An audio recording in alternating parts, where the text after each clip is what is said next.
Bueno, muy buenos días para todos y para todas las asistentes a este espacio, en donde, como nos comentó nuestra maestra de ceremonias, un propósito de este espacio es llegar a caracterizar estas iniciativas para la formación de lo ético profesional en las instituciones de educación superior. Pero para ello quisiera hacer una introducción para nuestros representantes institucionales, y esta introducción los quiero llevar a una forma quizá diferente de pensar cuando nos preguntan sobre la formación ética, de qué nos están preguntando. Haciendo una pequeña revisión como al estado del arte de las diferentes propuestas que hay para la formación ética profesional en entornos de ingeniería, uno se encuentra diferentes ideas, ¿sí? A partir de esas ideas, por ejemplo, uno encuentra que hay algunos autores que hablan de la necesidad de pensar en la transición de la reflexión ética del contexto local a lo nacional y a lo global. De hecho, creo que el doctor que nos habló para las conclusiones del último taller lo decía, la necesidad de poder trasladar esa enseñanza, esa formación de lo ético para lo global, y es decir, no que nuestros estudiantes en formación no piensen solo en el contexto propio, sino piensen en contextos ya interculturales. Otros autores nos hablan de la necesidad de la responsabilidad y la reflexión ética para la evaluación social de la tecnología, que esto implica un montón de cosas, ¿no? Todos los profesionales que se están formando acá y en este tipo de facultades siempre estamos pensando en artefactos como software, como puentes, ¿cierto? Como estructuras, edificios. Estamos pensando también en artefactos tecnológicos para precisamente hacer transformaciones estructurales, pero aquí se invita, bueno, ¿cuál es la reflexión que tenemos que hacer en la construcción de esos artefactos? Como por ejemplo pensar el diseño, el proceso de diseño del artefacto, para quién está, no solo para qué funciona el artefacto, sino además para quién funciona. Y ese para quién funciona es cómo este artefacto puede beneficiar o afectar la vida de los demás. Otros autores nos hablan de la necesidad de pensar en las éticas de la empatía, que se refiere simplemente a la idea de que cuando estamos formando en lo ético, llevemos siempre a pensar en la necesidad de ponerse en los zapatos del otro, siempre, en todo momento. Y bueno, y hay diferentes autores hacia distintas propuestas. Por ejemplo, también tenemos otros autores que me llaman mucho la atención, aquellos que hablan de la necesidad de formar profesionales que sean agentes de transformación. ¿Sí? ¿A qué se refiere eso? Pues a la posibilidad de nosotros poder decir que formamos profesionales que quieren transformar realidades, que esos problemas los vuelven realidades cambiadas. Eso es bien, bien importante. Y en particular me llama la atención propuestas que vienen desde la cultura del oriental, un autor muy interesante que habla de la necesidad de que pasemos de las éticas preventivas a las éticas de la virtud. Y este autor lo que nos dice es, ¿cierto? Y eso creo que lo estamos viendo cuando analizamos nuestros códigos de ética profesional, cuando analizamos las propuestas para la formación ética, siempre estamos diciendo lo que se debe hacer y lo que no se debe hacer. Esto es un marco de prevención, pero ¿por qué no pasamos de ese marco de prevención al marco de la virtud? Es decir, el actuar para generar beneficios para otros y para otras. Entonces, desde ese panorama muy rapidito que les estoy comentando, donde hay diferentes propuestas, les invito a responder cada una de las preguntas, no solo pensando en dónde está la estrategia que se llama Cátedra para la Formación Ética y que como tal tiene el título de lo ético. Pensemos en las diferentes estrategias donde quizá abordemos otras concepciones de lo ético, ¿correcto? Que quizá ustedes en su formación, en su práctica docente, en su práctica como directivos universitarios, quizá no tienen algo que diga específicamente esto es formación ética, pero quizás sí lo están haciendo, cuando uno amplía el marco de concepción de lo ético. Bueno, entonces estas preguntas que les vamos a elevar, que ya ustedes las conocen como de antemano, vamos a iniciar primero con las preguntas relacionadas con las estrategias, las actividades, las iniciativas que se hacen desde cada una de sus posiciones en sus instituciones universitarias. Entonces vamos primero con el doctor Giraldo de Uniquindío, ¿cierto? La pregunta es, doctor, ¿cuáles estrategias desarrollas desde esta vicerrectoría que diriges para integrar la reflexión y la práctica ética en los procesos de investigación en tu comunidad académica. Perfecto, ingeniera Sandra, muy buenos días para todos los asistentes, para los compañeros de la mesa, para todos los que nos siguen. Me caracterizo por tener un lenguaje muy directo y preciso, sobre todo porque, como verán, el tema de ética y todos estos conflictos éticos debemos ser muy precisos para poderlo llevar a nuestra base de ingenieros que están en formación. Por lo tanto, y en la línea que nos decía el profe, nosotros tenemos que mostrar y actuar con el ejemplo para, además de enfrentarnos a los retos y los conflictos éticos, darles también manejo. La pregunta voy a responder rápidamente diciendo que pues, tenemos los espacios de formación en los currículos, en los planes de estudio, pregrado, posgrado, pero lo importante es ver lo que hay que hacer en esfuerzo adicional para promover la práctica de la ética, la bioética y la integridad científica. Uniquindío tiene experiencias en este ejercicio del análisis ético en la investigación desde 1997, en principio con el Comité Institucional de Salud, y ya vamos a cumplir una década con el Comité Institucional de Ética y Bioética. Obviamente esto para los muchachos de pronto no es atractivo, lo que pasa es que los muchachos no se han dado todavía cuenta que inclusive siendo estudiantes se pueden enfrentar a dilemas éticos bastante serios. Nosotros en Uniquindío ya reconocimos que en ingeniería ya estamos haciendo investigación transdisciplinar, que estamos pasando la frontera de conocimiento. En este momento estamos con muchachos de electrónica que están haciendo prototipos con muchachos de ciencias de la salud, con médicos, ¿sí? O tenemos pelados de ingeniería que están trabajando haciendo ejercicios de econometría con muchachos de ciencias administrativas o apoyando otros ejercicios de las ciencias básicas. No es malo que hagan trabajo, antes necesitamos que se genere ese movimiento de frontera de conocimiento, el asunto son los retos éticos asociados a. Aprovechando que aquí tengo algunos compañeros de la Facultad de Ingeniería de la Uniquindío, recuerdo, por ejemplo, para traer un caso rápido a colación, un caso que tuvimos con un trabajo de grado de electrónica, donde habían dos chicos que estaban haciendo un diseño experimental, un prototipo para analizar soluciones salinas. La solución salina es que me da mucha gracia contarlo porque los muchachos no pensaban que íbamos a tener que actuar con el comité de salud, dado que la solución salina que estábamos analizando era la sangre. Los muchachos pensaban inyectarse, extraerse sangre, analizarla con su dispositivo, pero no tenían en cuenta todo el protocolo de manejo de la sangre que está establecido ya previamente de referentes y que en la universidad lo teníamos manejado a través de la Facultad de Ciencias de la Salud. Entonces, en vista de esa sofisticación a la que nos hemos enfrentado, la Universidad del Quindío ha sido consciente de que los aspectos éticos deben estar implícitamente incorporados también para la formación y hay un espacio de ética a nivel de maestría. Ahora, lo que pasa es que en el componente de investigación el tema no es solamente ceñirlo a un espacio académico, la investigación es vivencial. Entonces, también hago un reconocimiento, nos está acompañando parte del Comité Institucional de Ética y Bioética de la Universidad del Quindío, donde tenemos el profesor Jorge Eliezer Molina, el presidente, el doctor Denis Alexander Prieto, que es el experto en ética y bioética, y el profesor Alexander Gaitán, que es el representante de la Facultad de Ingeniería. Y allí lo que estamos haciendo son intervenciones de todo tipo. Hay la formación, los mismos investigadores nos piden hacer formación en aspectos éticos, muchas veces desconocidos. El Ministerio nos ha planteado, el Ministerio de Ciencia nos ha planteado un reto monumental para hacer la implementación de la política de integridad científica. Entonces resulta que ahorita los ingenieros tenemos también que ser conscientes del manejo del riesgo, de si estamos volviendo víctimas a nuestras personas con las que estamos trabajando, si somos conscientes de que estamos capturando qué es lo que se necesita a nivel de la solución de ingeniería, todo el tema de datos, todo el tema de tratamiento de datos, autorizaciones, consentimientos informados.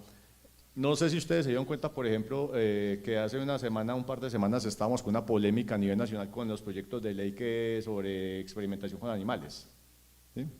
No sé especialmente los muchachos si son conscientes del problema o el conflicto ético que se está generando allí. Nosotros, un grupo de 10 vicerrectores de las universidades públicas colombianas, entre los que está también la doctora Marta Marulanda, la vicerrectora de investigación de UTP, y el doctor Héctor Fabio, vicerrector de la Universidad de Caldas, firmamos un manifiesto haciendo un llamamiento a nuestros congresistas para que en ese tipo de actos legislativos tengan en cuenta la parte científica.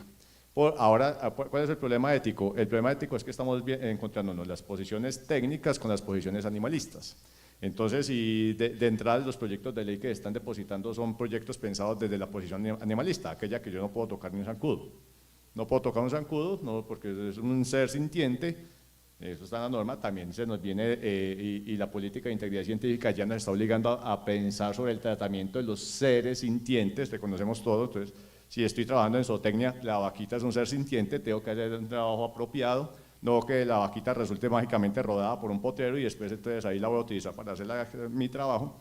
Y como tenemos esas posiciones tan radicales desde el punto de vista animalista, pues si se tramitan sin el aporte científico, pues nos vamos a quedar sin biólogos, porque entonces los biólogos no tenían forma de hacer procesamiento inclusive de vectores, que son tan necesarios, entre otras, para detectar el comportamiento de enfermedades tropicales, malaria, chikungunya y demás. Eso solamente por hablar de una especie. Entonces, lo que voy es que estos son escenarios vivenciales, experienciales, y nosotros ya en Uniquindío identificamos que tenemos que hacer intervención con la base, y la base es todo, incluyendo muchachos y estudiantes como ustedes. Entonces, por ejemplo, nosotros tenemos procesos de investigación formativa, donde los muchachos, siendo estudiantes, iniciando vida científica con los grupos de investigación, pues nos presentan una propuesta a nivel de semillero. Es muy común que los muchachos tengan la interacción con el comité de bioética. Pasa mucho, uno de los anteriores miembros de la mesa hablaba de los temas sancionatorios disciplinarios. Nosotros ya nos dimos cuenta que mucha gente habla de ética y piensa que tenemos un tribunal de arbitramiento. Y en Uniquindío lo que hemos dejado claro es que el comité de bioética está para proteger la integridad, en principio, del investigador y de la institución. No somos tribunal de arbitramiento, estamos para proteger, para blindar a. Y la experiencia que hemos tenido cuando los muchachos interactúan con el comité de bioética es una cosa fascinante, porque los muchachos quedan maravillados, aterrados de las implicaciones de su investigación y todo también lo que deben considerar, así sean ejercicios de investigación formativa. Entonces hacemos esas intervenciones permanente y periódicamente en las facultades, tantas sesiones como sean solicitadas. Lo hacemos también a los muchachos que están formando en nuestro grupo de investigación, tenemos los espacios en las mallas.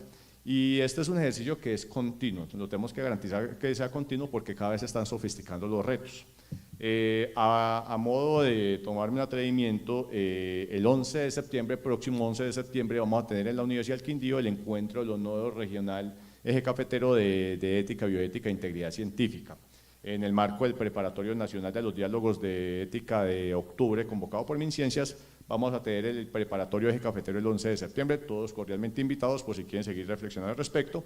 Y el 22 de septiembre, de manera también voy a chiviar, vamos a tener un foro con el Ministerio de Ciencias en un tema demasiado sensible, especialmente para los que trabajamos en tecnología, inteligencia artificial responsable.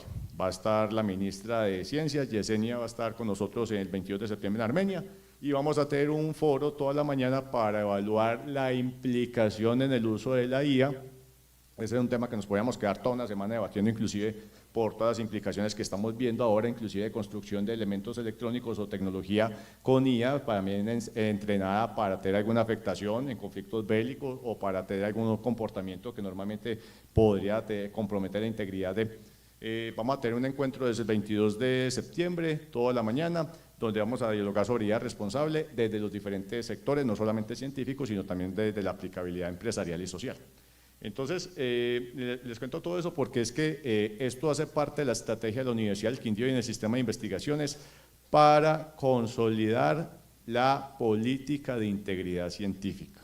Este es un documento rector que el Ministerio ha promovido desde el 2017 y ya nos ha delegado a nosotros en las instituciones promover esa cultura permanente y esa política permanente de la integridad científica. Para el próximo año, el primer semestre, debemos tener ya una política institucional actualizada. En estos momentos los estatutos están siendo objeto de reestructuración, vamos a tener una política ya. Se mencionaba ahorita que los comités de calidad deberían tener aspectos éticos. Un comité de calidad institucional tiene un comité de ética asociado, entonces tenemos que poner a hablar la calidad de la ética de la calidad con la ética de investigación, con la ética del quehacer profesional. Y a manera también de primicia, el próximo domingo en el periódico regional del Quindío, la Crónica del Quindío, vamos a tener una separata especial en la sección de investigación, donde vamos a contar los avances que ha tenido la Universidad del Quindío en la implantación de la política institucional de integridad científica. Entonces, todos cordialmente invitados por si los quieren leer y hacer un análisis en extenso de los esfuerzos. Eso es rápidamente así lo que hemos implementado en la universidad. Muchas gracias, doctor Guerrero. Doctora, qué pena, ¿me recuerda su nombre? Luz Estela, ya te iba a decir Luz Marina, yo dije Luz Marina, no es. Entonces, bueno, muchas gracias por la revisión interesante sobre precisamente cómo hacemos y motivamos la reflexión y la práctica ética en procesos de investigación, pero también en producción de conocimiento. Doctora Luz Estela, ahora quiero que nos movamos un poquito a la pregunta sobre lo curricular, sobre la formación, sobre las metas de aprendizaje. Entonces quisiera preguntarle, doctora, desde su práctica misma docente, pero también desde su participación en facultades, observando los currículos, observando las diferentes apuestas, ¿cuáles estrategias se desarrollan desde estas posiciones, desde los que ves, para poder integrar la reflexión y la práctica ética, pero en los currículos, en las diferentes disciplinas asociadas a la ingeniería y carreras afines? Bueno, buenos días. La idea de poder hablar de las estrategias que hemos venido desarrollando en los currículos y específicamente en los programas, pues esto está muy centralizado con elementos institucionales de los que nosotros realmente nos apoyamos para poder desarrollar lo que es la política de formación integral en nuestra universidad. Nosotros desde nuestra misión, me gustaría que me proyectaran por favor para que ustedes vieran cómo desde la misión en la Universidad Tecnológica de Pereira tenemos muy bien identificados los componentes de formación integral. No sé si me pueden apoyar por favor con la misión, que yo quisiera que la viéramos.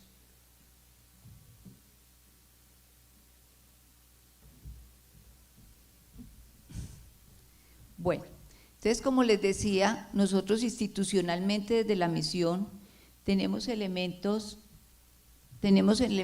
que apoyan la formación integral. Es así como podemos identificar en la misión de nuestra universidad. Tenemos elementos que nos comprometen con esa componente ético a nivel institucional. Entonces tenemos cómo debemos ejercer dentro de los propósitos la formación integral, que tenemos implícitos unos principios y unos valores que debemos vivir a nivel institucional y cómo ellos los describimos en el elemento misional. Tenemos la formación humana, el pensamiento crítico, la capacidad de participar en el fortalecimiento de la democracia y debemos contribuir con eso al desarrollo económico y social de manera sostenible. O sea, son elementos que debemos vivir todos institucionalmente, pero además en la visión tenemos también la formación integral. Nosotros tenemos los valores institucionales, tenemos el valor de la responsabilidad, la solidaridad, el liderazgo, el respeto y la cordialidad. Desde el proyecto educativo institucional, que tiene 5 grandes componentes, tenemos un gran componente que se llama formación integral. Y esa formación integral debemos vivirla, debemos reflexionarla, debemos llevarla a todos los programas de nuestra universidad. Nosotros tenemos 10 facultades y tenemos aproximadamente 120 programas. En este momento nos encontramos en un proceso de renovación curricular de todos los programas de nuestra universidad y donde debemos apropiar el proyecto educativo institucional y uno de los grandes componentes es la formación integral. En la formación integral tenemos entonces el componente de la formación humana, la formación en pensamiento crítico, la formación en ciudadanía y democracia y el compromiso con la sostenibilidad ambiental. La idea es que cualquier estudiante y cualquier egresado de nuestra universidad viva todos estos valores y estos principios institucionales. El llevar el ejercicio de valores y principios a cada uno de los programas pues nos significa vivir esos valores y esos principios.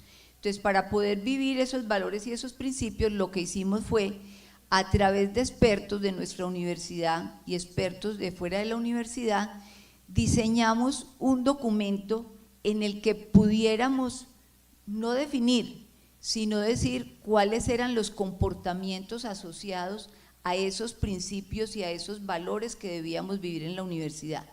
Es así como logramos y llegamos a identificar unos objetivos para cada uno de esos principios que debíamos vivir dentro de la universidad. Entonces logramos decir que íbamos nosotros a desarrollar en lo que teníamos que ver con la formación humana, la sostenibilidad ambiental, la ciudadanía y democracia y el pensamiento crítico.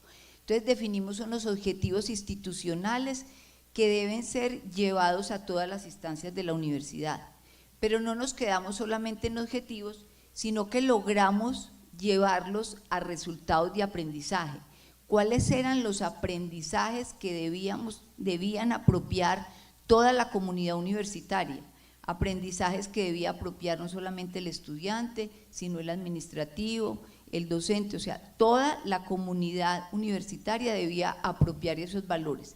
Entonces es así como logramos definir entonces unos aprendizajes que teníamos que desarrollar en cada uno de esos programas de la universidad. Entonces aquí tenemos el resultado de aprendizaje institucional para formación humana, sostenibilidad ambiental, ciudadanía y democracia y pensamiento crítico.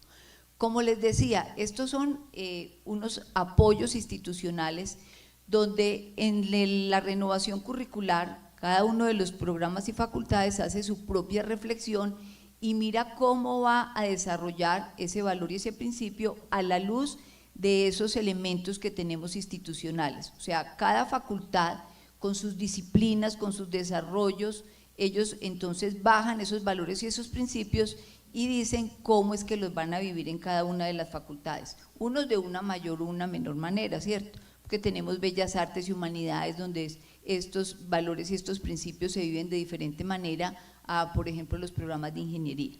Entonces cada uno reflexiona a la luz de estos elementos institucionales para bajarlos entonces a sus programas. Tenemos ciudadanía y democracia, que es un componente, entonces tenemos 4 resultados de aprendizaje a nivel institucional y la idea es que se vayan desarrollando en todos los programas. Tenemos también una oferta académica, o sea, desde la Vicerrectoría Académica se tiene entonces una oferta académica para que los programas puedan tomar asignaturas selectivas en la que desarrollen esos valores y esos principios. Dentro de esos pues se encuentran estas asignaturas en las que se encuentra la ética, pero la idea de nuestra institución no es que sea asignaturas, la idea es que esos aprendizajes se puedan llevar a los microcurrículos. Entonces tenemos asignaturas propias en el que se desarrollan los valores y el principio en el que se encuentra la ética, pero además esos resultados de aprendizaje se llevan a las diferentes asignaturas. Entonces identificamos en qué asignaturas se van a desarrollar esas vivencias de esos valores y esos principios para que los estudiantes vayan apropiando eso que nosotros hemos significado, denominado valor, principio, democracia, comunidad, medio ambiente. Entonces eso, a partir de esa estrategia es que nosotros tenemos un acuerdo desde la Vicerrectoría, el Acuerdo 44, en el que todos los programas de nuestra universidad deben tener implícito el desarrollo de la formación integral. Entonces cada programa presenta su propuesta y mira cómo lo va a llevar no solamente a nivel curricular, sino cómo lo va a llevar al aula de clase.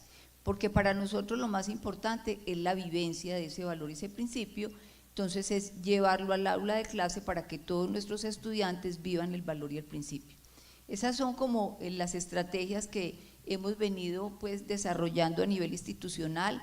Lo tenemos desde nuestra misión, lo tenemos en el proyecto educativo institucional, lo tenemos a través de un acuerdo y lo debemos desarrollar en las propuestas de renovación curricular que en este momento estamos manejando los 120 programas aproximadamente que tiene nuestra institución, y la idea es que cada uno desde su disciplina reflexione de cómo se van a vivir estos valores y estos principios.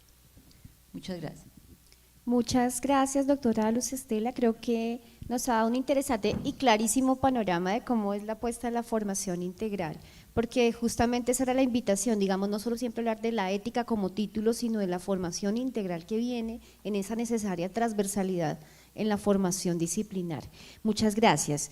Pasamos ahora a hacer una pregunta aterrizando un poco más ya la práctica de aula. Esta pregunta la dirigimos al doctor Naranjo, aunque su merced ya nos dio una un abrebocas en el anterior escenario, en donde nos comentó sobre todos sus ejercicios que como docente provoca la reflexión y práctica ética en sus estudiantes. Entonces quisiera que de repente, teniendo en cuenta que ya el auditorio lo escuchó en esas diferentes estrategias que usted usa, pensar en cuáles son esos fundamentos o esas motivaciones que provocan esas estrategias que usa usted en el aula, de las que ya nos habló, para poder promover esa reflexión y práctica ética. Okay, muchas gracias. Ustedes me disculpan, van a quedar hasta la coronilla conmigo, pero bueno, esa es la distribución del taller. Tranquilo que yo sí controlo el tiempo. No, allí también la señorita que está allí me lo controló, y cuidado. A ver, yo creo que de las cosas que uno puede como profesor tener como estrategias en el aula, les decía hace un ratico, es de pronto contarles a los estudiantes las experiencias que uno ha tenido. Eso le queda a los estudiantes. Mire, yo nunca recibí una clase de ética ni en el colegio ni en la universidad que dijera esta es una asignatura y tiene una nota al final. La primera clase de ética y las primeras me las dio mi madre y mi padre, de estando pequeñito, y de eso recuerdo anécdotas y eso me quedó también. Y después de mis profesores, la manera de actuar de muchos de ellos y ya en la vida profesional. Yo recibo un curso, les decía, de primer semestre, los nenes, como los llamamos, y es de 3 horas el día lunes, y casi la primera clase me pongo a hablarles un poco del consejo profesional, les hablo de eso, de a qué se metieron. De hecho, la primera excursión de campo lo hacemos es como para mostrarles a ellos en qué están metidos, y les hablo mucho de las experiencias que uno puede tener y lo que ellos van a tener como experiencia también en la vida profesional, haciéndoles un poco de énfasis en esto del comportamiento ético. Entonces, ¿qué estrategias he utilizado yo? Por ejemplo, cuando les digo, muchachos, aquí tenemos que entregar unas notas al final y las notas van a ser exámenes. Yo no pido trabajos porque los trabajos los sacan ahora por una diligencia artificial, pagan para que se los hagan, tal. Si les dejo una tarea, con absoluta seguridad se las evalúo en clase. Y cuando uno las está evaluando esa tarea o cualquier otra, no ha de faltar alguno que quiera de pronto por ahí ayudarse con el amigo. Eso lo hacemos todos los humanos, eso no solamente los estudiantes de ahorita. Entonces, ¿qué hago yo para evitar que de pronto el estudiante haga eso? A mí me da igual que copie o que no copie, pero la idea es ayudémosle a que él no lo haga, para que después de pronto en su vida profesional no tenga que hacer algo parecido. En los casi 40 años que llevo yo, señores, ya como profesor en la Universidad de Caldas, jamás he anulado un examen por copia, jamás. Y nunca un estudiante ha pedido a la universidad que le ponga un segundo calificador para un examen que yo haya puesto. Y algunos de los estudiantes se quedan en mis cursos. El estudiante siempre dice, me dejó el profesor Naranjo y me dejó el profesor fulano de tal. Yo les digo, muchachos, yo no dejo a nadie ni paso a nadie, porque es que usted es capaz de hacerlo. Entonces, cuando un estudiante intenta eso, yo simplemente le digo, usted no le da pena copiar delante de sus compañeros. Y eso al estudiante le da vergüenza y no lo vuelve a hacer. Entonces, en vez de ponerle una nota mala, le digo algo parecido a eso. Y el muchacho entiende esa situación. Más experiencias, les digo, muchachos, vea, y ejemplos. Como vamos a hacer una salida de campo y vamos a estar en hoteles y vamos a estar en restaurantes, por favor, todo el mundo pague lo que consumen. ¿Qué ejemplo les pongo? Imaginen que su papá es el que tiene la tienda donde vamos a parar nosotros de los demás a tomarnos una gaseosa y vamos y pedimos allá y 2 o 3 no le pagan la gaseosa. ¿A usted le gustaría que su papá le pasara una cosa de esas? Eso hacen los muchachos y todos mis estudiantes en las salidas de campo, que a veces voy con hartos muchachos, todos pagan. Nunca he tenido quejas de que algún estudiante vaya por allá a robarse una gaseosa o robarse un almuerzo. Si no tiene para eso, nosotros como profesores también lo hemos hecho, le pagamos el almuerzo al estudiante. Y no lo hago solamente yo, mis compañeros de universidad también lo hacen. En alguna ocasión le dije a los estudiantes, o lo he hecho en varias veces, muchachos, si yo los pongo a ustedes aquí a hacer un examen, y en ese momento que están haciendo el examen viene la secretaria y me dice, profesor, vaya que lo necesita la decana, y yo arranco y me voy a media hora a tomar café. Y ustedes no se han dado cuenta que yo dejé en el videobin una camarita chiquita funcionando. Ustedes no se dieron cuenta que está la cámara ahí. ¿Qué vemos en el video cuando yo regrese? Acabo el video y yo les digo, muchachos, voy a poner este video. ¿Qué vemos? Y los primeros 20 o 30 segundos, todo el mundo se queda callado, nadie responde. Hasta que finalmente uno levanta la mano y dice, profesor, todos copiándonos. Y le digo yo, bueno, ¿y por qué se van a estar copiando? No es porque el estudiante per se sea tramposo, Es porque dicen con toda razón, profesor, es que el miedo a perder la asignatura. Entonces, si uno se ayuda con los compañeros, yo voy a tener una nota que va a pasar la asignatura. Yo no quiero perder la asignatura, pero también quiero aprender. Entonces, listo, entonces vamos a aprender, muchachos, sin necesidad de hacer copia. Ese tipo de cosas calan en los muchachos. Y lo que les decía ahora un rato, señores, les vuelvo a repetir aquí, démosle seguridad a los estudiantes. Hubo un profesor en la universidad donde yo soy egresado, afortunadamente a mí nunca me dio clase. En alguna ocasión le dieron un curso de primer semestre y apenas entró, porque entró tardecito, los estudiantes estaban sentaditos muy juiciosos como estamos ustedes aquí, entró corriendo y lo primero que dijo antes de saludar, ¿qué hacen las mujeres aquí? Si él dijera eso en este momento, o si fuera hoy, seguro que tendría de pronto por ahí un proceso disciplinario. Esas cosas, señores, ¿qué hacen? Entonces las chicas enseguida se van a sentir, esta no es la carrera mía. ¿Y cuántas de esas muchachas hoy en día son excelentes geólogas?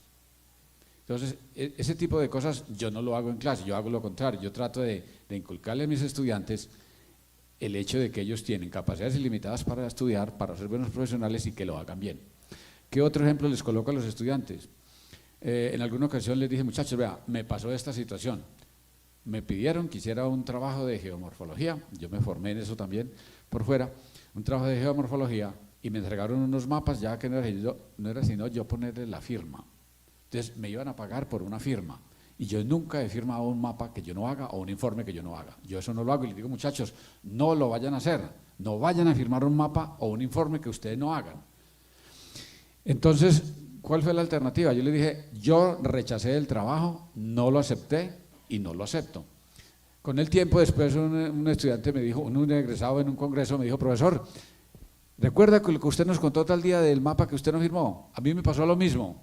Y yo me acordé de la conclusión que usted hizo y yo hice lo mismo, no lo firmé. Dije, lo felicito. En ese momento yo dije, estoy cumpliendo como profesor y a este muchacho le quedó el principio de ética que yo le inculqué, que lo hiciera.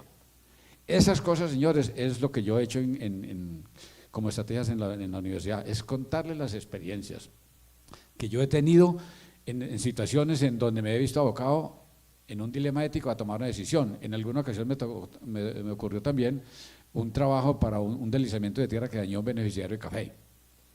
El señor dueño del beneficiario me llevó al sitio, yo hice toda la recopilación de información y luego fuimos a la casa de él porque íbamos para Manizales y él vivía en Chinchiná. Me entró allá donde la familia, me dieron café y estaba toda la familia reunida y el señor delante de la familia me amenazó que si yo no entregaba un informe para que le favoreciera a él, como había pagado una aseguradora por erupción volcánica. Y el problema fue en Marsella, Risaralda, en donde ya no tenemos volcanes. Entonces él decía que si yo no decía que un terremoto y una erupción volcánica, cuando eso estaba en el volcán por allá en el año 84-85 que se explotaba, que si eso no tenía nada que ver con eso, que él me demandaba a mí como geólogo y que cómo iba a quedar yo de bien sabiendo que yo estaba recién egresado y que la profesión mía la tarjeta profesional y que la profesión mía iba a quedar en ridículo. Eso les cuento yo a los estudiantes. Y me dicen los estudiantes, profesor, ¿y usted qué hizo? Le dije, la decisión mía fue, señor, usted tiene todo el derecho de poner todas las demandas que usted quiera.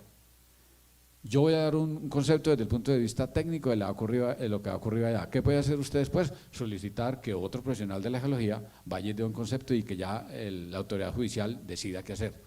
Pero yo no lo voy a hacer porque eso no es lo que ha ocurrido allá. El señor nunca me demandó. Él tuvo la opción de hacerlo porque yo hice el ejercicio para una compañía de seguros en Manizales, que era donde el señor había asegurado. El señor de la compañía de seguros me dijo, profesor, el señor tiene un mes, creo que era algo así, para que demande. El señor, después me comentaron el mismo la aseguradora, le dio poder al mejor abogado en esos temas en la ciudad de Manizales y el señor nunca demandó. Porque es que no tenía cómo probarlo, no tenía cómo demostrar, eso era tan evidente que el origen del problema no era un terremoto. No, y menos una erupción volcánica porque tampoco lo hubo. Entonces el señor no lo hizo. Yo le conté ese caso a los estudiantes, muchachos, yo lo hice de esta manera y pasó esto. Entonces eso es lo que yo he hecho como estrategias en clase, hacerle ver a los muchachos las experiencias mías, qué situaciones se me han presentado como profesor, como geólogo y cómo los he resuelto. Y eso ha calado en los estudiantes porque después, como les digo, los encuentra uno en los congresos y ahí es donde le comentan a uno, me pasó esta situación, profesor, y lo resolví así. Ahora, la semana pasada estuvimos en un congreso de geología en Santa Marta y me encontré con unos egresados míos que son profesores de universidades y vieran las experiencias que le comentan a uno también de esta situación. Entonces, ahí que dice uno, lo que yo hice, sin ser una clase de ética precisa, a estos muchachos les caló las experiencias que yo he tenido y lo están haciendo bien. Eso me hace sentir que he cumplido con la tarea y creo que es la manera como lo voy a seguir haciendo. Muchas gracias. Gracias, doctor Naranjo. En esta ronda de preguntas, ahora quiero que nos traslademos de las estrategias y las iniciativas a los resultados. Es decir, que teniendo ya un panorama claro de apuestas para la formación y la reflexión ética, nos preguntemos todos desde los diferentes escenarios, ¿qué resultados hemos logrado? ¿Sí? ¿Y qué resultados en términos de los hemos evaluado? ¿Hemos medido de alguna manera los resultados obtenidos con estas diferentes estrategias? Y claramente, por ejemplo, desde la apuesta de Uniquindío en los comités, en la apuesta que tiene desde la iniciativa para poder transversalizar la reflexión ética, estaríamos pensando en resultados no solo medibles desde resultados de aprendizaje, sino resultados desde precisamente las experiencias mismas vividas en los proyectos de investigación, las experiencias mismas vividas desde los casos en los comités de ética, pero doctor, su merced me hablaba y me pareció muy importante hablar sobre esa necesidad de bajar esa construcción de lo ético desde la misma práctica, ¿no? Porque como su merced mismo lo decía, nosotros podemos estar hablando del curso y todo, pero realmente en la práctica investigativa es importante construir esa concepción de lo ético. Entonces, desde esas apuestas tan interesantes que nos comentó, quisiera que por favor nos comentara sobre resultados, los han podido valorar, medir, qué han obtenido de esas apuestas. Ingeniera, muchas gracias. Total, nosotros ya llegamos a un punto donde hemos podido inclusive identificar que hemos logrado un cambio en la práctica y se ha hecho un ejercicio de apropiación de la cultura de integridad científica que inclusive podemos contar hasta a nivel de facultad. Nosotros, bueno, institucionalmente se conforma un cuerpo colegiado con representación de todas las áreas de conocimiento que se manejan en la universidad. Nosotros también reconocemos que cada área de conocimiento debe tener su comunidad para apoyar la gestión de estos aspectos éticos, de estos dilemas éticos, y para nosotros es muy fácil evidenciar inclusive investigadores, estudiantes, facultades que ya han hecho un cambio completo en su praxis y ahora son más responsables de. Para dar un caso, por ejemplo, en la Facultad de Ingeniería, nosotros anteriormente teníamos semilleros donde iban nuestros muchachos pelados, así como ellos, llegaban a un caso muy chévere, hace unos 6, 7 años, llegábamos a hacer análisis sobre el comportamiento de la falla armenia, es una falla sísmica muy representativa de la ciudad, y entonces los muchachos en su proyecto de investigación querían hacer un análisis caracterizar la falla, el comportamiento de la falla. Lo que pasa es que la falla pasa por una zona urbana bien interesante de Armenia, un reducto occidental de la ciudad muy, muy interesante, donde hay una conglomeración de sectores y barrios bastante representativos. Entonces, el escenario que nosotros le planteamos a los muchachos, a los estudiantes, bueno, usted va como estudiante de ingeniería, hace su ejercicio, pero allí usted va a estar en medio de una calle muy transitada, va a estar allí empezando a sacar una maquinaria, a sacar unos instrumentos, la comunidad va a estar expectante, va a empezar a cuestionarse qué me van a hacer, me van a arreglar la vía, qué pasó acá. Y si de pronto no falta el de la comunidad que le pregunta, venga, ¿qué está haciendo usted? Y usted le dice, no, es que estoy mirando aquí la falla sísmica, cómo está aportando, inmediatamente genera un efecto pánico colectivo, se asusta, le bajan el estrato al barrio, mira, el barrio se va a caer, la Uniquindío dice que la falla armenia va a tumbar el siguiente sector, la siguiente comuna, etcétera, etcétera. Ya nos ha pasado. De hecho, ya no ha pasado por situaciones de declaraciones de prensa, nos hemos ganado encima pleitos porque se ha malinterpretado el mensaje. Entonces, a lo que voy es que con la intervención que hacemos y como nosotros en nuestro cuerpo colegiado también tenemos representación de la comunidad, lo que hemos hecho es que los estudiantes e investigadores se vuelven conscientes de esos aspectos. Entonces, la falla armenia es un análisis muy jocoso, porque aquí escucho geólogos también, pero por ejemplo hemos tenido temas, como hacemos también mi investigación en aula, donde gracias a la tecnología biométrica, nosotros por ejemplo tenemos investigadores que quieren saber si el estudiante está entrando en pánico cuando está viendo por ejemplo una clase de inglés.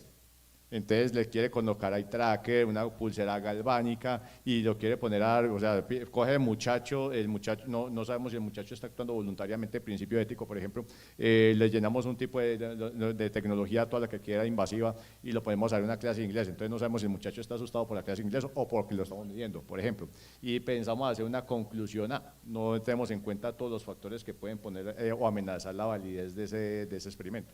Entonces, puntualmente sí, hay un cambio monumental en la praxis, se refleja en la calidad de los ejercicios de investigación que estamos viendo. Obviamente todavía hay conflicto porque tenemos, digamos, comunidades que todavía se oponen o que los hace, todavía falta mucha intervención, pero por eso es que los ejercicios son constantes y tenemos que hacerlos permanentes porque es deber permanente cualificar la investigación y adicionalmente estar atentos a los nuevos retos y conflictos éticos. Para ponerlo en términos muy prácticos, yo soy ingeniero, yo me especializo en ingeniería de software y a mis estudiantes siempre digo que nosotros en Colombia los ingenieros somos muy pinchados porque tenemos 2 días que nos celebran. Ahorita el 17 de agosto es la celebración que todo el mundo recuerda y en mayo siempre aparece una celebración por la Sociedad Colombiana de Ingenieros porque el 29 de mayo fue fundada la Sociedad Colombiana. Entonces listo, entonces nos celebran 2 veces. Va a preguntarle a un ingeniero de software si sabe cuándo se celebran el Día Internacional del Ingeniero de Software. Bueno, y entonces aparece en México, celebran por el 13 de diciembre el Día del Programador, pero no es ingeniería, que en España lo celebran tal día. Hay un día que sí es mundialmente reconocido para la ingeniería de software, que es el Día Mundial del Software Book, o el Software Book Day, que es el 9 de septiembre. El 9 de septiembre a una señora, a una hermosa contribuidora de las ciencias de la computación, una de las mentes más brillantes que ha producido Estados Unidos, Greg Hopper, estaba trabajando con su computadorcito y se le trabó, porque esos computadorcitos de la época eran mecánicos, medio mecánicos todavía. Y al ver el origen por qué se le trabó, resulta que se le trabó por culpa de una polilla, book. Entonces ya lo que hizo fue que tomó la polilla, la colocó en una hoja y documentó el paso a paso de cómo estaba operando el aparato, cómo se produjo la falla, la interrupción y cómo le dio resolución. Esa hojita y esa polilla dio origen a lo que conocemos en software como la disciplina de las pruebas de software, el software testing. Y si queremos seguir filtrando, metiendo el dedo en la llaga, vamos a darnos cuenta que gran porcentaje de fallas en los comportamientos de software se deben a problemas éticos. O sea, porque esperando que nosotros en software reconocemos que hay una diferencia entre el comportamiento ideal esperado y la interpretación particular de la persona que construye o hace ese pedazo de código que permite que el software funcione o tenga esos atributos.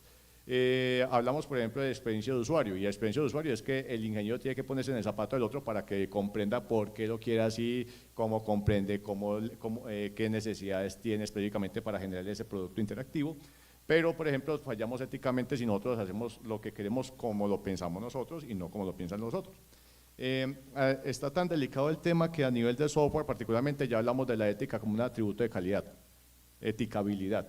Para todo lo que puede generarse a partir de un proceso de construcción de software, que copio código por ahí, que es muy común que los muchachos, nosotros tenemos que reconocer que el muchacho de pregrado es Maquiavelo, 3, el 3 es el número mágico, es más, póngale 3 de una vez, apenas comienza el semestre y verá lo feliz que está el muchacho, póngale 3, porque el muchacho durante 5 años va a estar centrado en pasar, sin ser consciente que tiene dilemas éticos todos los que quiera. Yo estoy pasando, quiero dejar la materia en 3, vi un pedazo de código que me sirve, venga para acá. Venga, primer problema ético, autoría de ese código. No, está en internet, lo googleé y me apareció. O lo generé con ChatGPT.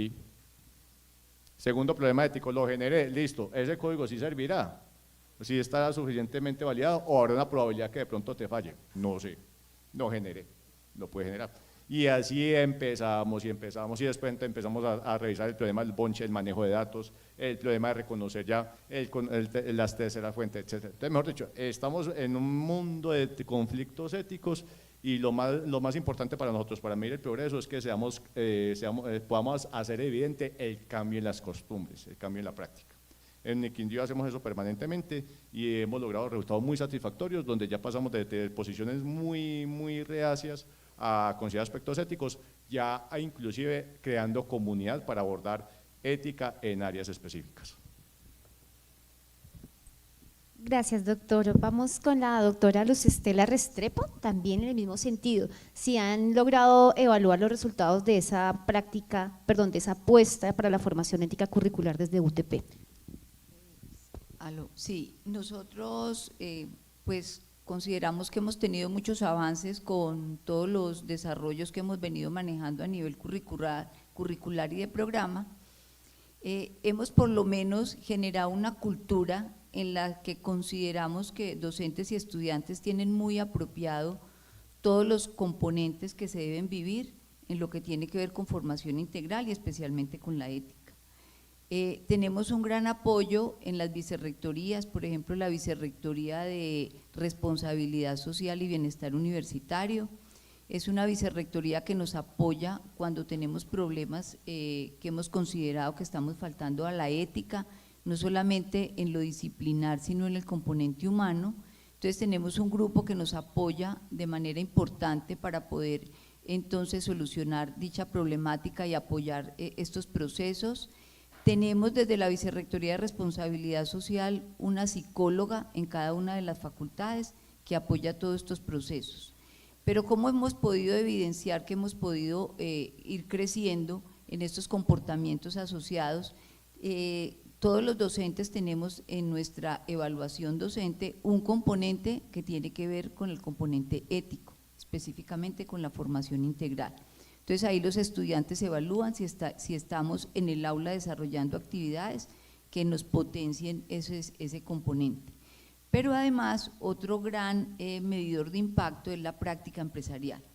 Entonces nosotros hacemos un seguimiento, hacemos más o menos, un estudiante está 6 meses en práctica empresarial, hacemos 3 seguimientos y desde ahí ese es un gran medidor e importante en el que podemos ver cómo nuestros estudiantes realmente están viviendo su formación desde principios éticos y morales que les permitan generar procesos de transformación en las actividades o en las organizaciones que están desempeñando como profesionales.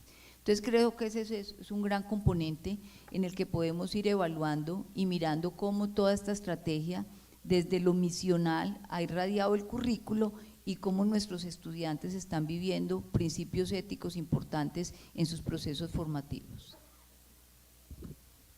Gracias, doctora Luz Estela. En el siguiente momento del conversatorio, ya pues primero los ubiqué en el que estamos haciendo, ahora qué hemos logrado con lo que estamos haciendo, dónde vemos estos resultados. Y antes de pasar al siguiente momento, pues quisiera que el doctor Naranjo cerrara este momento para poder expresar, aunque ya nos has dado bastantes pistas ¿cierto?, de tu apuesta por enseñar desde la misma experiencia, nos has contado cómo, en qué momentos evidencias los resultados, ¿no? Nos has hablado de los egresados que encuentras y dices, oiga, finalmente hizo algo que yo le pude enseñar y que sin necesidad de ser una carrera o un currículo o una cátedra sobre ética, ¿no? Entonces, de esos resultados, y perdona que estoy un poquito transformando la pregunta teniendo en cuenta, es porque ya nos diste bastantes insumos interesantes y me parecería chévere profundizar. ¿Qué es lo que tú dices? ¿Qué es lo que más me enorgullece? ¿No? ¿Qué es lo que más te enorgullece como docente en esa formación y que tú dices definitivamente la apuesta es por ahí? Muchas gracias. Mire, lo que más me enorgullece es lo que les comentaba ahorita, cuando uno encuentra profesionales en la industria, cualquiera que sea, y le dicen a uno, profesor, lo que usted me enseñó, eso sí que me ha servido para mi vida, porque lo hace bien. Eso uno dice, es un orgullo yo haberle dado clase a estas personas y que lo están haciendo bien y que lo están haciendo bien por sus familias y por esta sociedad. ¿Sí? Eso es una de las cosas importantes. Y otra cosa que es de mucho peso para mí como profesor, cuando uno encuentra contratistas en la industria que dicen, mire, los egresados de su universidad, cuando llegan aquí, de una vez los entramos sin hacerles entrevista. Yo estuve dirigiendo un proyecto de una interventoría de cartografía geológica que hizo una compañía de Medellín en el Bichada. Y esa compañía contrató un montón de geólogos de todas las universidades del país, geólogos que emiten que gradúan, geólogos e ingenieros geólogos, eran las personas que necesitaban.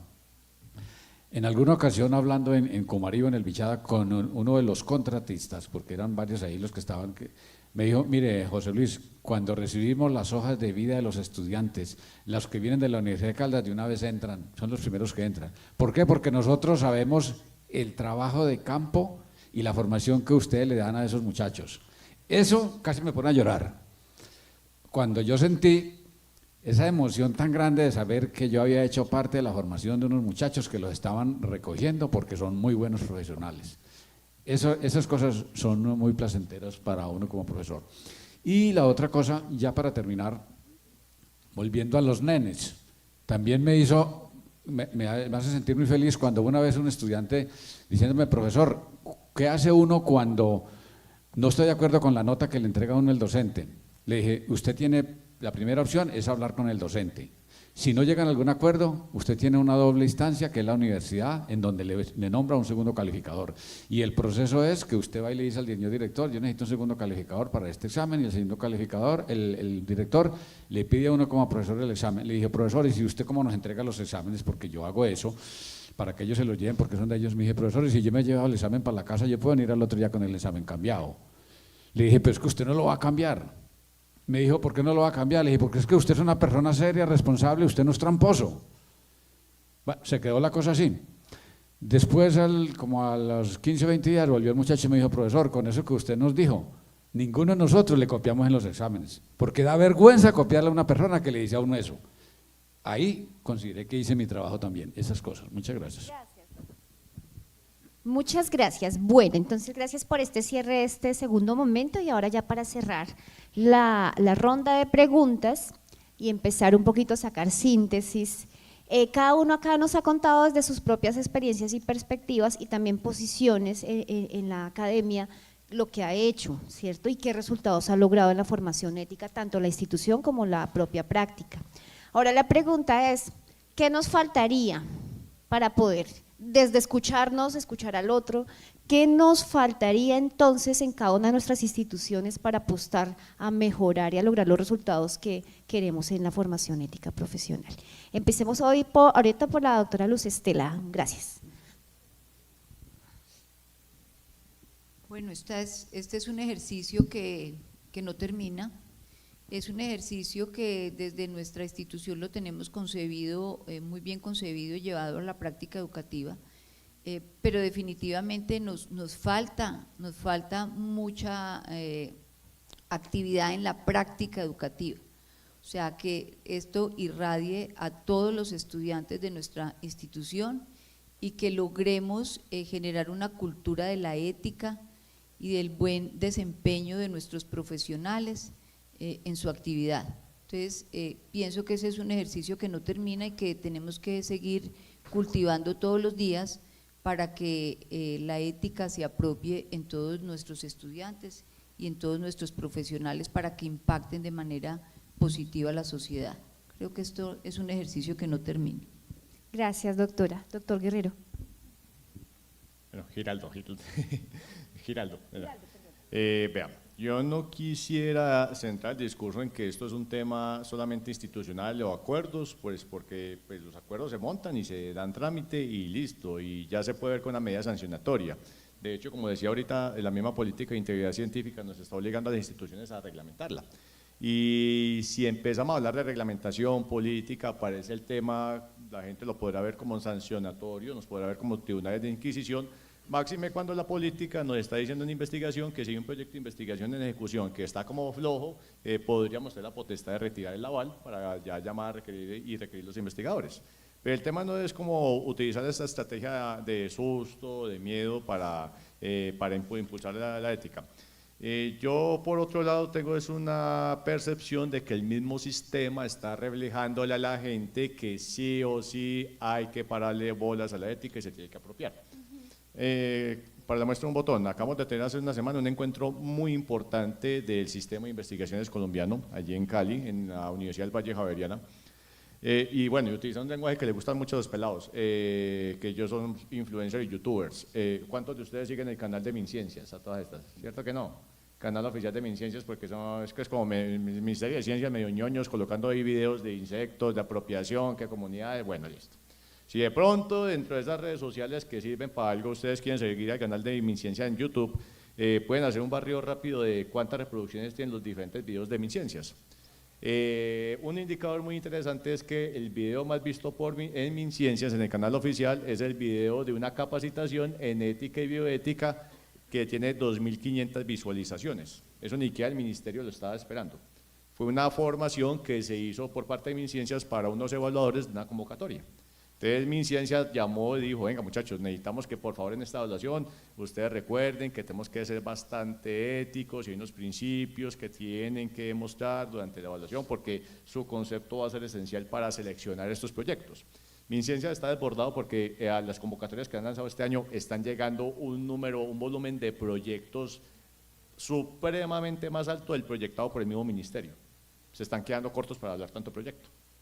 Entonces, entre otras cosas, han tenido que hacer una formación en ética y bioética y ellos, el ministerio mismo se fue para atrás cuando llegó, es que 2.500 visualizaciones de esa capacitación.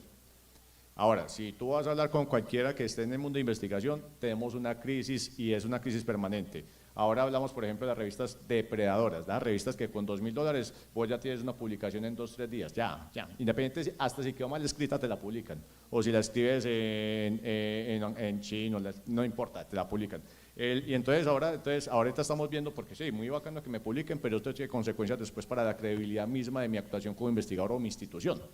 Entonces, ¿cuál es la única forma de resolver? La ética. El tema, la integridad, que yo sea consciente de las consecuencias de mis actuaciones. Y eso no te lo va a dar ninguna norma, eso ya es algo de convicción, de norma de vida, de las instituciones podemos montar los mecanismos, pero aquí ya se evidencia que esto es un diálogo permanente, una revisión permanente de las actuaciones y en últimas los lineamientos, las buenas prácticas, los códigos de conducta ética, ahí están para salvar una patria. Lo mismo sucede en software, las asociaciones más importantes, como por ejemplo la Association Curricula Machine, ya tiene, y la IEEE ya tiene el código de ética de la ingeniería de software, de 2017. Y si ustedes ven los principios, yo leí eso la primera vez y que me pongo a llorar, porque son principios elementales donde dice, venga, usted como ingeniero tiene que ayudar al otro a resolver el problema, tiene que ser responsable con la solución que le está proponiendo, tiene que ser consciente de dónde va a quedar instalado o desplegado. Entonces, son principios que parecen básicos, esenciales, pero es un gentil recordatorio que esa es la forma correcta de hacer las cosas. Entonces, ahí estamos con esa crisis.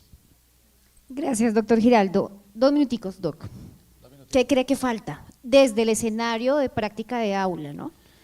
Mire, yo creo que falta, con el ejemplo, seguir educando al niño para no tener que castigar al adulto. Si nosotros lo hacemos desde ahorita, va a ser más fácil para esta sociedad. Y eso es una cosa. Y la otra, cuando lo hacen bien, si podemos, premiar la gente. Les pongo un ejemplito, son 2 minutos y no me paso. Yo doy un curso en sexto semestre en la Universidad de Caldas en el programa de geología que se llama fotogeología. Son solamente 2 exámenes lo que le hago a los muchachos, uno práctico y uno teórico, pero les enseño a hacer mapas a partir del uso de fotografías aéreas. Les digo, muchachos, hagan los ejercicios porque la materia es absolutamente práctica.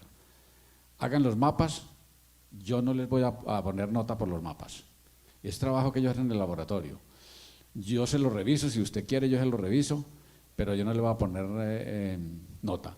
Al final del curso los muchachos han hecho mapas tan bonitos que no están por una nota, que no me queda más alternativa que premiar a los muchachos y les digo, les voy a dar una nota por los mapas. Pero no les digo desde el primer día de clase, yo le pongo una nota al mapa para que usted se ponga a hacerlo. No, cuando el pelado lo hace porque lo quiere aprender, ahí sí lo premio. Yo creo que con esas 2 cositas es mucho lo que podemos ayudar. Muchas gracias. Creo que usó menos de los 2 minutos, pero bueno. Bueno, entonces, muchas gracias, doctores, por esta asistencia. Vamos a hacer un cierre, una síntesis de diferentes aspectos que como teniendo en cuenta el propósito del conversatorio es caracterizar. ¿Caracterizar en qué sentido? Pues en poder reconocer qué está haciendo el otro, qué está haciendo la otra institución. Entonces me permitiré hacer una síntesis, pero también tendré una pequeña licencia de hacer un par de comentarios sobre cosas que quiero resaltar. Creo que no serán un par, serán como 4 o 5. Bueno, entonces el doctor Giraldo, cuando nos hablaba de las estrategias, nos hablaba de unas sobre las que creo que es una apuesta institucional, hablar de la política de integridad científica, ¿no? Y su merced nos explicaba cómo precisamente se entiende lo ético como precisamente la acción siendo integrales en todos los aspectos en los que nos vayamos a desempeñar.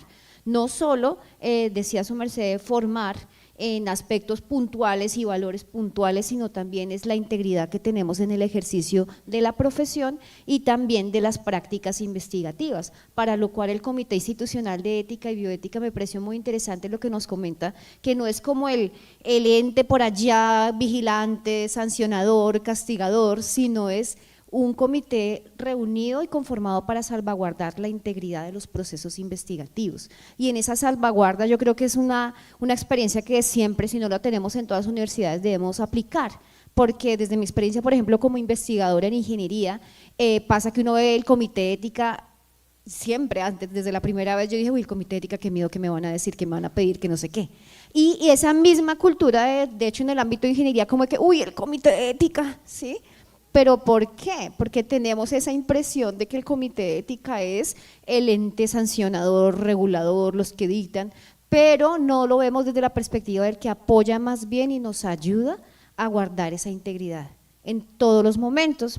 Y entonces aquí me tomo un atrevimiento, pero hubo algo muy interesante que usted dijo y que yo desde la experiencia como investigadora en ingeniería también viví, y es que desde no mucho es que los ingenieros estamos empezando a ser conscientes de la necesidad de transversalizar lo ético. Y voy a hablar de una experiencia no personal, sí, pero sí general, y compartiendo un poquito nuestra profesión, ¿no? Que en algún momento a mí me tocaba invitar a mis compañeros que son investigadores con datos sobre, oiga, ¿usted ya pasó su propuesta de proyecto al Comité Institucional de Ética? Y yo, ¿por qué? Yo no trabajo con personas, yo trabajo con datos. Entonces, y eso era como que, ¿cómo así que por qué no? Es que cualquiera que trabaja con cualquier otro cosa de una persona, algún atributo, un dato, tiene que pasar por un proceso de revisión de integridad científica, ¿cierto? Y nos pasa mucho porque ciertas disciplinas consideramos que es que lo ético solo está relacionado a las relaciones humanas, ¿sí? Pero no a los actuales con los otros tipos de entidades y actores que nos involucramos, incluso si procesamos datos. Esos datos pertenecen a personas y esas personas deben tener el derecho o la posibilidad de decir, úselo o no lo use, cómo lo va a usar, para qué lo va a usar, ¿cierto? Entonces, bueno, eso me pareció muy interesante de esas apuestas, y cuando hablamos de los resultados también es de resaltar que su merced hablaba de que han logrado evidenciar transformaciones culturales, ¿sí? Que las personas se pregunten, por ejemplo, lo mencionaba en esa experiencia de la falla de Armenia, de realmente es eso, o sea, es que lo que tenemos que siempre pensar es que la ética no es solo un conjunto de valores que estamos formando, sino es la práctica permanente de preguntarnos por el otro.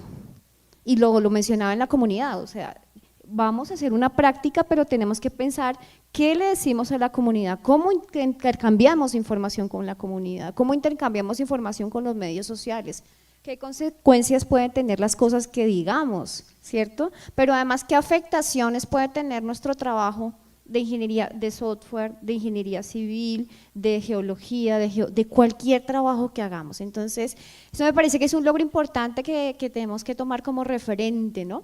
Muy, muy importante. Y bueno, me identifiqué mucho cuando hablaba del tema de software, ¿no? Pues es interesante que tengamos ya unos lineamientos éticos para el ingeniero de software y que uno mira y dice, oiga, parece ser evidente, pero es necesario explicitar. Gracias, doctor Giraldo. En el caso de la doctora Luz Estela, muchas gracias por su presentación tan clara sobre la apuesta y cómo la apuesta desde lo misional institucional se desciende y baja al currículo y baja al aula, ¿no?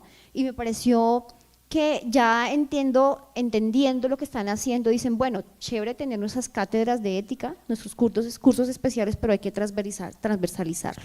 Y es una apuesta que creo que todas las instituciones deberíamos tener, ¿no? No lo ético como la sección allá, como el otro resultado de aprendizaje, sino como una práctica permanente que se transversaliza en todos los espacios curriculares. Interesante que ya tengamos claras unas apuestas de valores institucionales en la formación integral, la formación ciudadana, la sostenibilidad ambiental, la formación humana, ¿no? Entonces es bonito, como decía, una cosa es tener estas metas y otra cosa es ver cómo evidenciamos esas metas y cómo las construimos en resultados de aprendizaje específicos. Y en cuanto a los resultados, su merced decía una cosa, y yo quisiera más, es como una pregunta ahorita en el cierre, si me la puede responder, que decía también que a veces puede ser que ciertas disciplinas vean de diferente manera esos valores, ¿no? Y eso es un desafío en la formación, ¿cierto? Entonces, aquí después del cierre le agradecería nos pudiera comentar sobre eso, y muy, muy de resaltar la necesidad y también que se está logrando la cultura, ¿no? Esas preguntas sobre la cultura, interesante también que el escenario de práctica profesional sea un escenario que permite saber cuáles son los resultados logrados. Y bueno, y con los aportes del doctor Naranjo, muy desde la experiencia, no solo desde su experiencia, sino enseñar desde la experiencia también, ¿no? Entonces, ahí nos quedan varias cosas por resaltar. Muy interesante, doctor, cuando hablaba de la necesidad de abordar también algunos escenarios con perspectiva de género, ¿no? ¿Sí? Que ya entender que es un error cuando se llega y se discrimina un género sobre el otro en una profesión sobre la otra. Sí, eso me parece tremendamente importante y eso nos lleva incluso a pensar, cuando su merced hablaba escenario anterior, mesa anterior, bueno, a las mujeres en particular deberíamos decirles una cosa a la otra. Yo sí me atrevo a proponerle pensar, a las mujeres no hay que decirles de A o B forma, en general todos somos estudiantes, mujeres y hombres, ¿cierto? Que tenemos una posibilidad y que no esperamos ni que nos discriminen ni que nos favorezcan, ¿sí? Yo creo que esa es como más como una intención de lo que su merced nos comentaba. Y también, aquí dejaba unos postulados, su merced hacía unas afirmaciones, que esas sí las dejo para, digamos, reflexión de cada uno de los asistentes al público. Cuando decía, bueno, yo no pido trabajos fuera, porque pues lo más probable es que se lleguen o se copien o que hagan la elaboración del trabajo con inteligencia artificial. Eso es una premisa, ¿no? Desde yo actúo de tal manera porque lo más seguro es tal cosa, atribuyendo un comportamiento a los estudiantes que podríamos pensar si sí puede ser generalizable o no. Y finalmente, interesante, ¿no? Que su merced dice que los proyecta a las experiencias futuras, que les dice ustedes se van a encontrar con tales escenarios. Y los resultados, ¿no? Los resultados que efectivamente los ve cuando están conversando los profesionales. Entonces, creo que hizo un resumen como de los aspectos más resaltados de este ejercicio y si quisiera que la doctora me regalara su respuesta porque me pareció muy interesante cuando planteaba ese desafío. Y cerramos. A ver, institucionalmente, pues el ejercicio fue complejo porque tratar de identificar cuáles eran los resultados que esperábamos a la luz de los componentes de la formación integral, entonces logramos diseñar unos objetivos y cuáles eran los aprendizajes que se debían apropiar por toda la comunidad universitaria. Entonces, esos son unos elementos marco que tenemos a nivel institucional, pero que cada uno de los programas desde su disciplina lo baja con su quehacer. Por ejemplo, en la Facultad de Bellas Artes, entonces en Bellas Artes ellos lo hacen desde la pintura, desde la música, desde todos esos comportamientos artísticos que desarrollan los estudiantes. Y en la ingeniería lo hacemos de diferente manera, lo hacemos desde la lectura, desde el manejo de los códigos que debemos implementar los ingenieros, lo hacemos desde las sustentaciones y justificaciones de lo que debemos presentar. Entonces mire cómo cada uno desde su disciplina vive los valores de acuerdo a sus desarrollos profesionales que se estén manejando dentro de la universidad. Esa fue una gran complejidad, decir cuál era el resultado que esperábamos de todos y cuál era el aprendizaje, pero que cada uno reflexionara desde su disciplina cómo iba a manejar esas vivencias para fortalecer y potenciar los valores. Gracias, Doc. Es que, como su merced lo dijo, es una tarea permanente, ¿no? Porque esa reflexión desde cada disciplina se construye en la medida en que la disciplina crece, ¿cierto? Y, por ejemplo, disciplinas como ingeniería que trabaja con datos e información y tecnologías, los retos son evolutivos permanentes y bueno, correcto, muy interesante ese desafío y ojalá todos lo podamos abordar desde las instituciones. Y ya para cerrar, yo los y las invito a los asistentes también y aquí a nuestros representantes institucionales a intentar pensar en resolver una pregunta que no se resolvió acá. Sí, correcto, ya me dirás, yo cierro y vamos a las preguntas, listo. Que la dejo abierta. Aquí, si quisiéramos responder qué es finalmente lo ético en la formación profesional, creo que tendríamos múltiples y diversas respuestas, porque cada uno habló desde sus propias apuestas, perspectivas institucionales, y realmente es que no es posible decir que hay una sola definición de lo ético en lo profesional. pero les invito a todos y a todas los presentes a que pensemos desde qué marcos de definición de lo ético estamos generando nuestras apuestas, porque ciertamente lo hablábamos acá, casi siempre nos regimos por marcos de lo preventivo, deontológico, y no, de pronto la virtud, la empatía, que lo mencionábamos acá, son marcos que debemos revisar, bueno, y hay muchos otros marcos que se los decía al principio del conversatorio y que quizás eso nos da más claridad sobre nuestro actuar para la formación. Entonces me dirán si hay espacio para la pregunta que quiere el señor, ya cerramos. Gracias.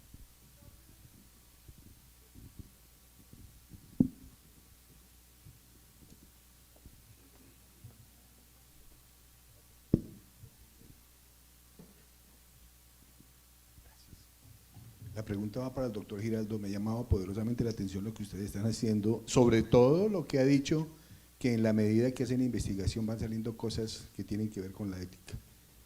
En estos tiempos, pues uno dice, bueno, si Leonardo da Vinci diseccionó cuerpos humanos para hacer los dibujos y en ese tiempo eso no era ético, si lo que hizo Hitler con las razas y lo que están haciendo con la oveja Dolly y todo ese tipo de cosas, la pregunta mía es, en el momento en que ustedes como investigadores van a establecer, hacer las cosas bien, que es la definición de la ética, ¿en qué momento pueden correr la línea para un lado o para el otro?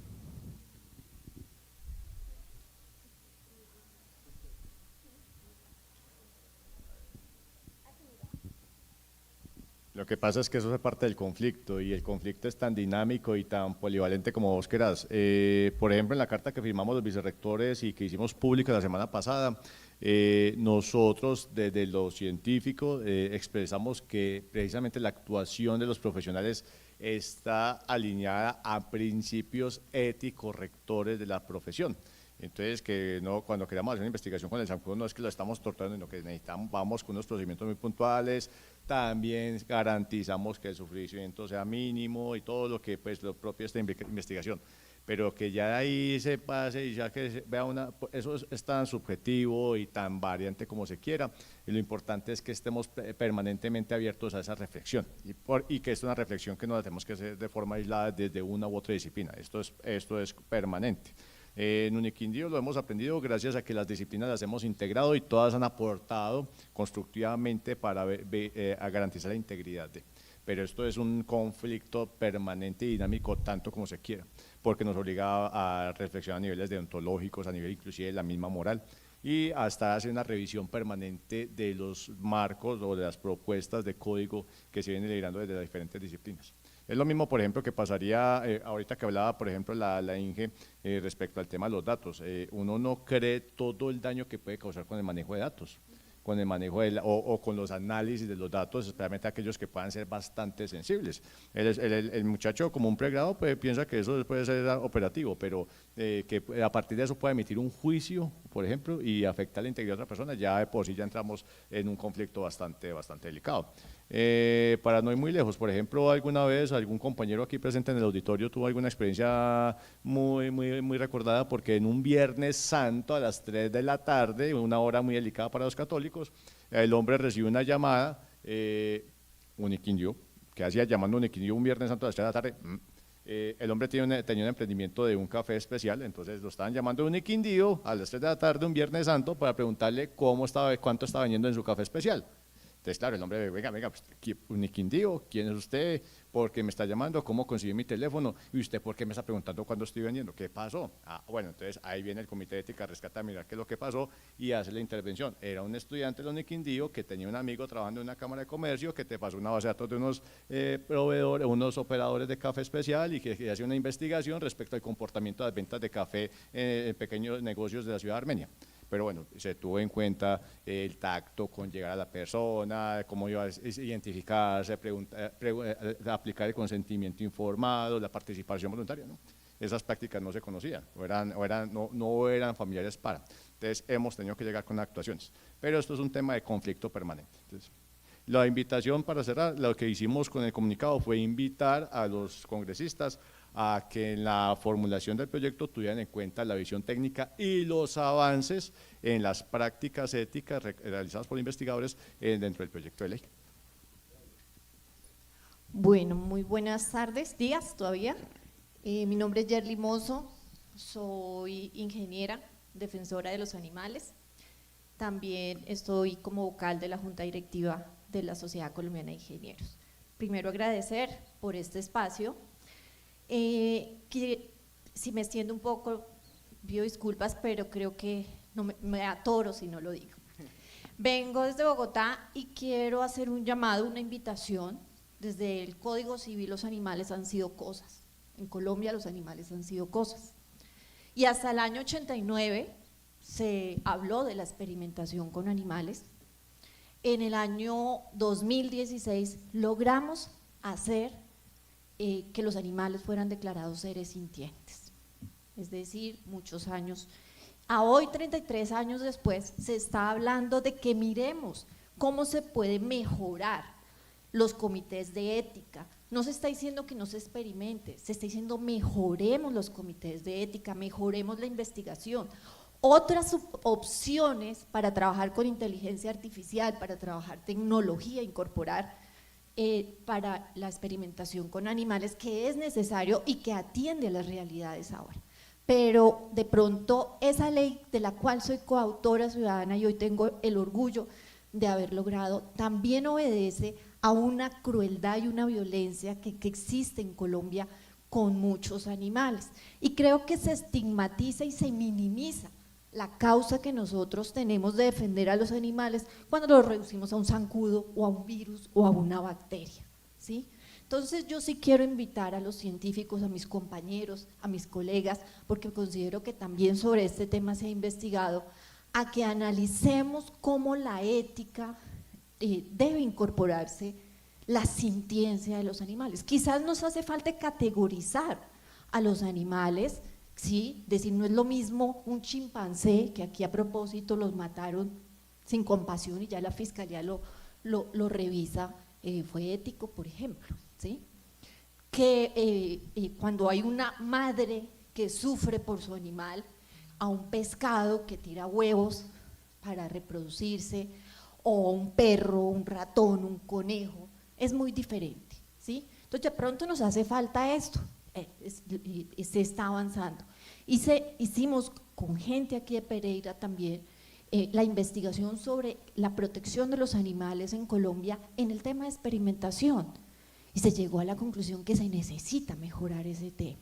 Entonces, para terminar, quisiera invitarlos a que no estigmaticemos a los defensores de animales, porque con preocupación veo también a los científicos, que los respeto y los invito al diálogo, al debate argumentado de cómo mejorar y unirnos para que los animales, hay mucha crueldad, hay mucha violencia que no podemos seguir permitiendo en Colombia, y la ingeniería tiene un papel importante aunque no parezca. Soy constructora, he sido empresaria, voy a una obra y llegan y juácates, tumban el árbol y los nidos para abajo. Yo, pero un momento, hay unos colibríes, ahí hay tal animal. No importa. Nos dice el biólogo, no importa, no son especies en extinción. Y yo, pero mire, o sea, tenemos ahí una conciencia. La rana que está ahí se le pasa el vibro por encima, es una rana, es una culebra. Entonces ahí yo creo que es esa invitación que quiero hacer con mucho respeto, por supuesto, a los ingenieros y a todos aquí en la mesa. Muchas gracias. Sí, ingeniera, quizás ya, yo entiendo que nos extendimos un poquito en el diálogo, pero quisiera hacerle claridad que en el comunicado de los vicerrectores no fue contra el sector animalista. Lo que queremos resaltar por parte de los vicerrectores es que no se produjo el diálogo, y lo que queremos realmente es que haya diálogo que no hayan proyectos de ley unilateralmente de una posición, sino que se tengan en cuenta todos los involucrados. Vean, si fuéramos por Uniquindío, nosotros tenemos yo no sé cuántos tratados o cuántos casos experienciales de ese tema, y que pueden ser inclusive hasta muy graciosos, porque no ha pasado de todo en todas las disciplinas, y haya estado inclusive hablando de ingenieros, haya estado ingenieros presentes. Por ejemplo, recuerdo mucho que una vez un estudiante de pregrado de biología planteó un ejercicio, una tesis, no una investigación, inclusive de su tesis. Quiero mirar el efecto de los insectos necrófagos a condiciones de altura tal. Bueno, ¿qué insecto necrófago se alimenta de carne en descomposición? Carne humana. Juega, listo. ¿cómo pensás vos hacer eso? No, muy sencillo, yo voy a buscar un cerdito, que la carne de cerdo es la más parecida en condiciones normales a la carne humana, al cerdito, y lo voy a tirar en un potrero y allí voy a mirar todos los días, voy a hacer 2, 3 veces mediciones, 6 de la mañana, 2 del día, si llegan las mosquitas y si empiezan a colocar larvitas, y qué bonito. Cuando nos llegó de caso el comité de bioética, alerta, primero, venga, usted como estudiante, y si va con el rótulo de estudiante de Universidad de Quindío, no puede ir a sacrificar ningún cerdo. No, para eso hay unas centrales de sacrificios que ya tienen unos protocolos estandarizados para, ¿sí? Y los protocolos consideran la menor afectación, pero obviamente, pero no de una forma tan dramática, así como coger un animal, como antes, como hacía la práctica antes, ¿sí? Pero entonces lo que voy es que ahí están las disciplinas presentes, el diálogo presente.